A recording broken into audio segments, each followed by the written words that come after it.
What's good, denizens of the world? I go by Jacob L. Morris, and this week we went and saw... Wait, what did we go see? Hey, what was it?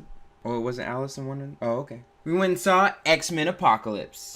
Everything they've built will fall! And from the ashes of their world, we'll build a better one! I've never felt power like this before.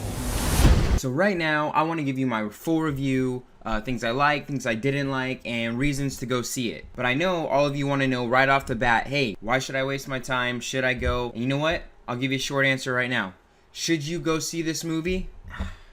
This movie kind of has the same problem as Batman vs. Superman. Great special effects. Acting's pretty solid for the most part. You have a strong director, a strong cast, written well, but it's just not that compelling. I'll just put it out there that this movie is completely vanilla.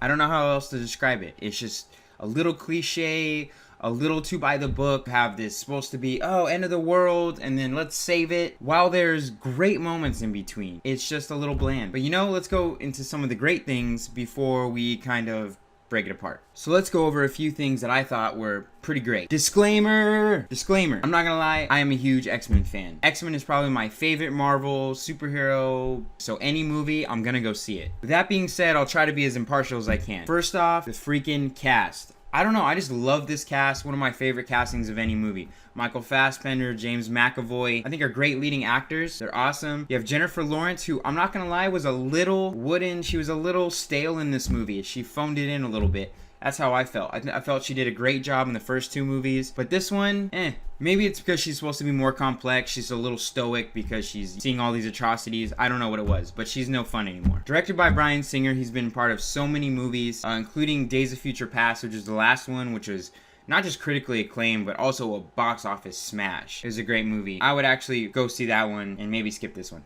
So what was cool about it in the actual movie? At the very beginning, when Apocalypse is gathering his 4 horsemen, they go through this sequence in Egypt while they're worshiping him, and then you see how he gets frozen in time, and then he's coming out and he's finding the most powerful mutants to be his henchmen. And I don't know, I like the whole process, the recruiting a little bit, even though I feel like he just picks the first 4 people. He's just like, hey, you on the street, get over here, you know? He doesn't even have a reason. He's just like, hey, I like your wings, or hey, you have a sword. I don't know. But I thought it was cool, the kind of whole recruitment process. Then you have actually introducing some new X-Men, which is awesome. Cyclops, one of my favorites. Kind of give him some origin. Oh, real quick, speaking of origin, finally some character arc to Magneto. I love how they finally give him a story, because in the first X-Men movie, Ian McKellen is a great actor and did him justice. They never gave him a character arc before, and I thought that was awesome. Finally, some motivation for why he's doing these, quote, evil things. Loses his family, which is in the trailer. Don't hate me, it's in the trailer. Why else is this movie awesome? Because it shows its $178 million budget with the special effects. I thought they were great. CGI was pretty on point. Probably the best you can get with our current technology that we have today. So they didn't spare any expense. 20th Century Fox usually puts a lot into the series CGI. That's also a reason to go see it. And the directing itself actually wasn't that bad. The pacing was a little off. There seemed to be some things just kind of started out a little action packed and then kind of breaks down and then it gets action packed. It built to the climax. It was too long. The movie's like 2 hours and 15 minutes. I don't know. It's 144 minutes. I don't know what the time is exactly. But the movie's a little long. I wish they would have shaved off maybe 25 minutes, maybe even a half an hour, honestly. Like, I love some of the character arcs, but no. And 2 more reasons why I actually enjoyed this movie, even if I didn't really particularly like it. 2 names, Nightcrawler and Quicksilver. Particularly Quicksilver. Freaking Quicksilver is awesome. He's great. He has the best scene in this movie where I don't know if I could talk about it. He's basically saving people and he's using his speed. If you don't know, Quicksilver's the one. It's Evan Peters, the actor from American Horror Story, and he's like super quick. He's like the Flash, but you know, actually a badass, not a pussy. So he makes this movie, his scenes. He has another one towards the end of the movie where he's actually fighting. I don't know, it makes it awesome. Oh, and fun fact, for that scene alone, Rising Sun Pictures spent 2 months filming all the special effects, the actors, everything. I'll put a link in the description down below of how they did it. It's awesome. Hello?